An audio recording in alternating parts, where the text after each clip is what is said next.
Greetings, my scattered brothers and sisters in the Lord. Trust you know the Lord is with you today wherever you find yourself scattered, and that you know that his presence with you is more than enough for whatever you might face today. We are entering into a new section of the Gospel of John. We are starting chapter 18. Back in chapter 13, Jesus washed the disciples' feet, and following the foot washing, he announced that one of them was going to betray him, and that was Judas. And we read that it was night, and Judas departed. He went out, and he was going out to make arrangements to actually follow through on the betrayal. In the rest of chapter 13, chapter 14, chapter 15, chapter 16, so those 3 chapters plus, Jesus has been teaching the disciples about the coming of the Holy Spirit, about the work of the Holy Spirit, and about how they are to remain in him and he will remain in them, and that they cannot bear fruit apart from him. Chapter 17, Jesus prays for the disciples, and he prayed for us as well. And now that time of teaching and praying has concluded, and Jesus takes the disciples and they travel across the valley into a garden, and that's where Judas meets him. And Judas has arranged to have leadership from the Pharisees, high priest. There's a detachment of Roman soldiers with them, and Judas is leading them to this place where he knows Jesus will be so that they can arrest Jesus. Now, it's really interesting. Judas went out back in chapter 13, and it was night. It was dark. And he has gone to a group of people who are using lanterns and torches to find the way to Jesus. He's leading them, but it's pretty ironic that he comes with a group of guys that are carrying torches and lanterns in order to seek out, in order to find the light of the world. Tragic, really, that Judas left the light of the world in order to join himself with people who are having to see by lanterns and torches as they try to make their way through the night.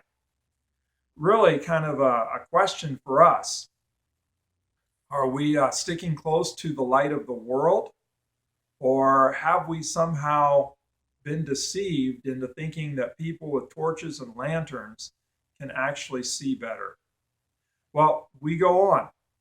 It's pretty interesting. They come to Jesus, they see Jesus, and Jesus sees them. And so Jesus asks them, "Who are you seeking?" And they answer, "Jesus of Nazareth." Jesus says, "I am." And then they all fall back, they all fall down, they're on their knees before Jesus. Pretty interesting. They got the right answer. They're seeking Jesus. And truth is, the whole world is actually seeking Jesus. Every human is actually seeking Jesus. That's the big question. Who are we seeking? What are we seeking? And we are seeking Jesus.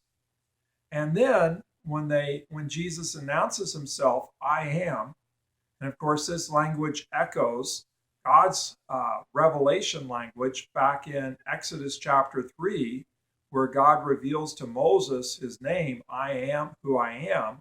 And here is Jesus saying, "I am." And they all fall down as if they are in the presence of God. And truth is, they are in the presence of God. And they fall down and they are on their knees, but instead of joyfully worshiping Jesus, they're actually there to arrest him because they've rejected him. I'm reminded of a passage in Philippians where Paul writes that every knee shall bow and every tongue confess that Jesus Christ is Lord. And here they are. They've come to arrest Jesus. Jesus has declared, "I am." And they all fall down and they're in a worship posture. Well, again, we see the irony. And we need to hear Jesus' question to ourselves. Who are we seeking?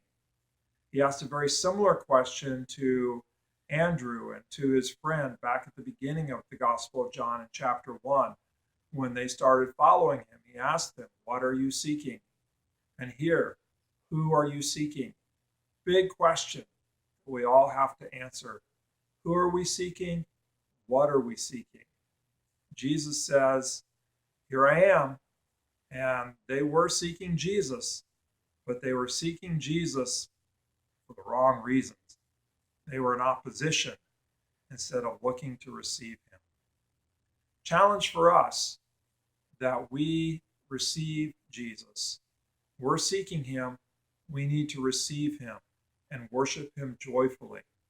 And so wherever you find yourself scattered today, don't trade the light of the world for people carrying lamps and torches. And we are seeking Jesus. Make sure that as we seek him, we don't resist him, but we receive him and we worship him joyfully. God bless. Have a great day and worship Jesus in joy.